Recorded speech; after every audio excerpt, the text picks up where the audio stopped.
அகிலத்தின் அன்பான சொந்தங்களுக்கு இணைய வணக்கம். மீண்டும் காலையினூடாக இணைந்திருக்கின்றோம். அமெரிக்காவினுடைய போர் விமானம் ஒன்று சுட்டு வீழ்த்தப்பட்டதான அறிவிப்புகளை சில மணி நேரங்களுக்கு முன்பாக IRGC விடுத்திருந்தார்கள். அது தொடர்பான செய்திகளையும் இதற்கு முன்னைய காணொளியில் பதிவு செய்திருந்தோம். அந்த காணொளியை பதிவு செய்யும் போது பல விடயங்கள் உறுதிப்படுத்தப்படாத நிலையில் இருந்தமையால் IRGC இவ்வாறு தெரிவித்திருக்கின்றார்கள் என்பதையே நாங்களும் வலியுறுத்தி பேசியிருந்தோம். இந்த நிலையில் தற்போது சுயாதீனமாக அமெரிக்காவினுடைய போர் விமானம் ஈரான் வான் பாதுகாப்பு படைகளால் சுட்டு வீழ்த்தப்பட்ட விடயம் உறுதிப்படுத்தப்பட்டிருக்கின்றது. இது அமெரிக்கா முழுவதும் பேரதிர்ச்சி ஏற்படுத்தியிருக்கின்றது. அமெரிக்காவினுடைய ஸ்டெல்த் போர் விமானங்கள் சுட்டு வீழ்த்தப்பட முடியாதவை என்றும் ட்ரேடர்களின் கண்களுக்கு புலப்படாதவை என்றும் தொடர்ச்சியாக அமெரிக்கா பில்டப் செய்து வந்த நிலையில் இந்த விமானம் சுட்டு வீழ்த்தப்பட்டிருக்கின்றது.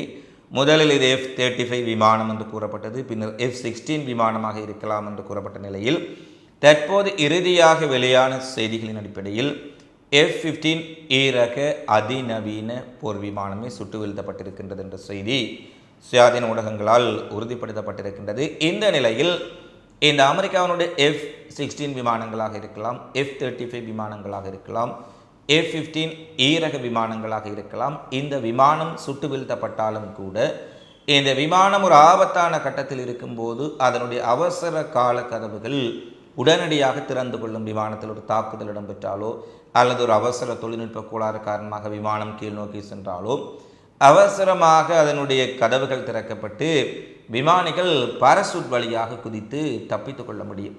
அது இந்த விமானத்தினுடைய சிறப்பியல்பாக இருக்கின்றது. ஏனெனில் இந்த விமானங்கள் தாக்குதலுக்கு உள்ளானாலும் கூட விமானிகள் உயிரிழக்காமல் அவசரமாக வெளியேறக்கூடிய ஒரு நுட்பமான முறையில் அமைக்கப்பட்டிருக்கின்றது.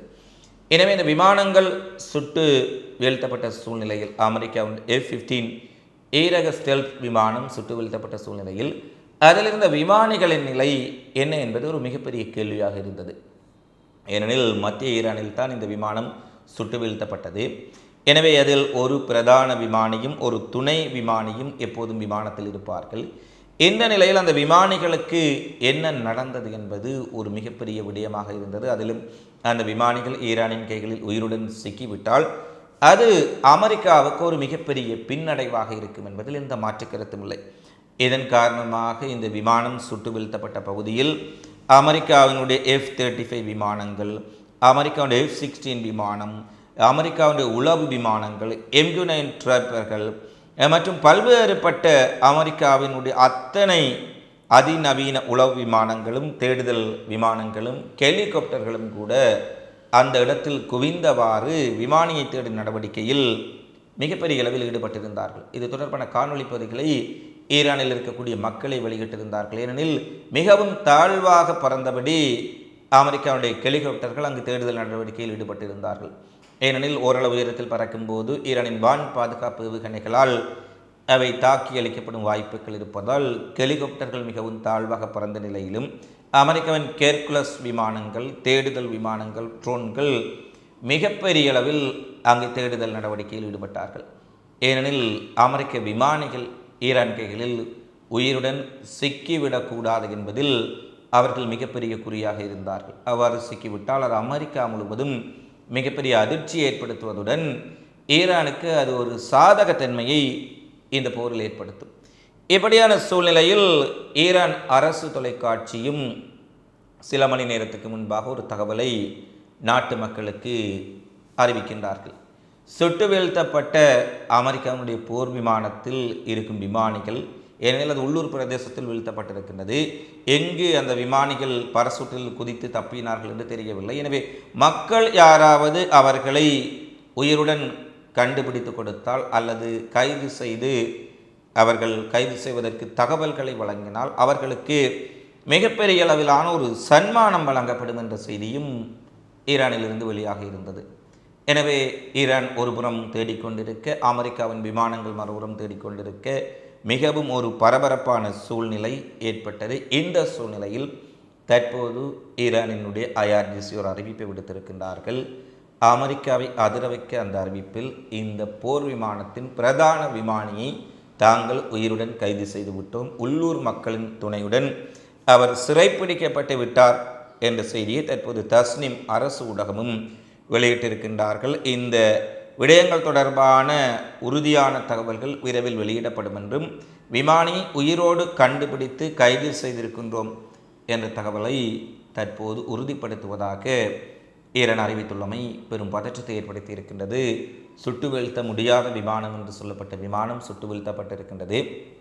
அமெரிக்கர்கள் உயிரோடு ஈரானின் கைகளில் சிக்கிவிடக்கூடாது என்பதில் இவர்கள் மிகப்பெரிய பிரயத்தனம் எடுத்திருந்தார்கள். அதை மீறி விமானிகள் ஈரானில் சிறைப்பிடிக்கப்பட்டிருக்கின்றார்கள். இந்த விடயங்கள் எல்லாம் அமெரிக்காவுக்கு மிகப்பெரிய பின்னடைவை ஏற்படுத்தி வரும் சூழ்நிலையில் அமெரிக்க இராணுவ தளபதிகளின் தொடர்ச்சியாக பேர் கெக்சாத் அவர்கள் அமெரிக்காவினுடைய பாதுகாப்பு செயலாளர் நீக்கி வருவது மிகப்பெரிய விமர்சனத்தை அமெரிக்க பாதுகாப்பு அதிகாரிகளிடையே ஏற்படுத்தி இருக்கின்றது. அதிலும் ஜனநாயக கட்சியை சேர்ந்த செனட்டர்கள் மிக கடுமையாக இதை விமர்சித்திருக்கின்றார்கள். இராணுவ கட்டமைப்பை பலவீனப்படுத்தும் அல்லது இராணுவத்தினுடைய ஸ்திரத்தன்மையை குலைக்கும் நடவடிக்கைகளை ட்ரம்ப் நிர்வாகம் எடுத்து வருவதாகவும் அடுத்தடுத்து இராணுவ தளபதிகள் தொடர்ச்சியாக நீக்கப்படுவது அமெரிக்காவுக்கு ஒரு ஆரோக்கியமான விடயமாக இருக்கப் போவதில்லை என்பதையும் அவர்கள் தற்போது வெளிப்படையாக பேச ஆரம்பித்திருக்கின்றார்கள். அது மட்டுமல்ல, ட்ரம்பினுடைய தோல்விக்காக கெட்சாத்தினுடைய தோல்விக்காக அமெரிக்காவினுடைய பாதுகாப்பு அமைச்சகத்தின் தோல்வியை மறைப்பதற்காக இராணுவத்தை பலிக்கடா ஆக்குவதா, இராணுவ அதிகாரிகளை எவ்விதமான நியாயமான காரணங்களுமின்றி அடுத்தடுத்து நீக்குவதா என்று மிகப்பெரிய அளவில் செனட்டர்கள் பென்டகனிடம் கேள்வி எழுப்ப தொடங்கி இருக்கின்றார்கள். எனவே அமெரிக்காவுடைய இராணுவ கட்டமைப்பு மிகப்பெரிய குழப்பத்தில் சிக்கியிருக்கின்றது என்பது முழுக்க நிரூபிக்கப்பட்டிருக்கின்றது. அடுத்தடுத்து இராணுவ தளபதிகளை நீக்குகின்றார்கள். உளவுத்துறை தலைவர் துளசி எபாட்டை நீக்குவதாக ட்ரம்ப் குறிப்பிடுகின்றார். மறுபுறம் உளவுத்துறையினுடைய இயக்குனர் காஷ்யப் பட்டேல் அவர்களை நீக்கப் போவதாக கூறுகின்றார்கள். எனவே அமெரிக்க நிர்வாகம் ஒட்டுமொத்தமாக சீர்குலைவை நோக்கி செல்கின்றது என்பது வெளிப்படையாக தெரிகின்றது. என்ற ட்ரம்பினுடைய பேச்சுக்களில் இருக்கக்கூடிய குழப்பத்திற்கு, அவருக்கு தோல்வியினால் ஏற்பட்ட விரக்தியினால் அவர் என்ன பேசுவதென்று தெரியாமலே உளறிக்கொண்டிருக்கின்றார் என்பதை நாங்கள் குறிப்பிட்டோம். அதேபோல ஈரானில் மிகப்பெரிய பாலங்கள் தகர்க்கப்பட்டமைக்கு அப்பாஸ் அரக்சி குறிப்பிட்டார். விரக்தியில் இருக்கக்கூடிய ஒருவனின் நெறி பிறழ்ந்த ஒரு பைத்தியகாரத்தனத்தை தான் அமெரிக்கா செய்து கொண்டிருக்கின்றார்கள். இதுவே அமெரிக்காவுக்கு தோல்வி என்பதை குறிப்பிட்டார். தற்போது இராணுவத்துக்குள்ளும் பல மாற்றங்கள், பலரை தூக்குகின்றார்கள், பலரை புதிதாக கொண்டு வருகின்றார்கள். அமெரிக்க இராணுவம் மிகப்பெரிய சிக்கலை சந்தித்திருக்கும் இந்த சூழ்நிலையில் ஈரான் போரின் விளைவுகள் குறித்து ஏன் அமெரிக்க அரசும் ஜனாதிபதி அலுவலகமும் முன்கூட்டிய உளவு தகவல்களை கவனிக்கவில்லை என்று பென்டகன் தற்போது 2 பிரிவுகளாக பிரித்து மோத ஆரம்பித்திருக்கின்றார்கள். ஏனெனில் நேற்று பென்டகனை செனட்டர்கள் விசாரணையின் போது கிழித்தறிந்திருக்கின்றார்கள். இவ்வளவு இழப்புகள் ஏற்பட்டிருக்கின்றது, கச்சா எண்ணெய் விலை உயர்வு அடைந்து விட்டது, உலக பொருளாதாரமே சீரழிவுக்கு அமெரிக்கா தான் காரணம் என கூட்டாளி நாடுகள், நேட்டோ நாடுகளை பேச ஆரம்பித்து விட்டார்கள்.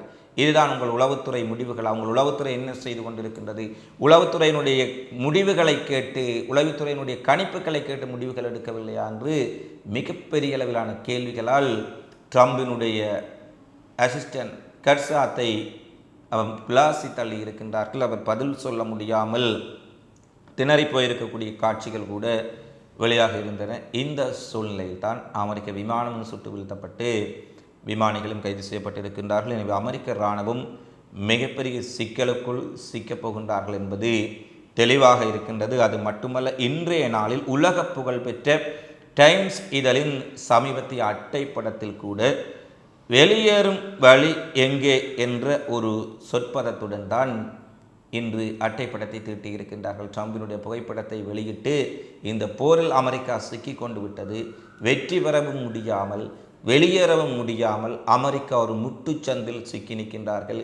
ஈரானின் முற்றுகையிலிருந்து வெளிவர முடியாமல் அமெரிக்கா மிகப்பெரிய அளவில் வெளிவிருங்கி நிற்கின்றார் என்பதை உலக புகழ்பெற்ற டைம்ஸ் இதழ் தன்னுடைய அட்டைப்படமாக வெளியிட்டிருப்பது அமெரிக்காவின் தோல்வியையும், இந்த போரிலிருந்து எப்படியாவது தப்பித்து வெளியேறிவிட வேண்டும் என்று அமெரிக்கா படாத பாடுபடுவதையும் தெளிவுபடுத்தி இருக்கின்றது. எனவே இந்த போர் ஈரானில் ஆட்சி மாற்றத்தை கொண்டு வருகின்றதோ இல்லையோ, அமெரிக்காவில் கொடூரமான சர்வதிகார போக்கில் ஆட்சியை நடத்தி கொண்டிருக்கும் ட்ரம்பினுடைய ஆட்டங்களுக்கு ஒரு முடிவை கொடுக்க போகின்றது, அல்லது ட்ரம்பினுடைய ஆட்டம் முடிவடைவதற்குரிய நேரம் நெருங்கி இருக்கின்றது என்பதைத்தான் அமெரிக்காவிலும் உலகிலும் நடைபெறக்கூடிய அத்தனை நிகழ்வுகளும் கட்டியம் கூறுகின்றன. என்னவெல்லாம் அடுத்து நடைபெறப் போகின்றது என்பதை பொறுத்திருந்து பார்க்கலாம். இந்த காலை பதிவு தொடர்பிலான உங்களது மதிப்பான கருத்துக்களை தவறாமல் கமெண்ட்ஸில் பதிவிடுங்கள். மீண்டும் அடுத்த காணொளியில் சந்திப்போம். நன்றி, வணக்கம்.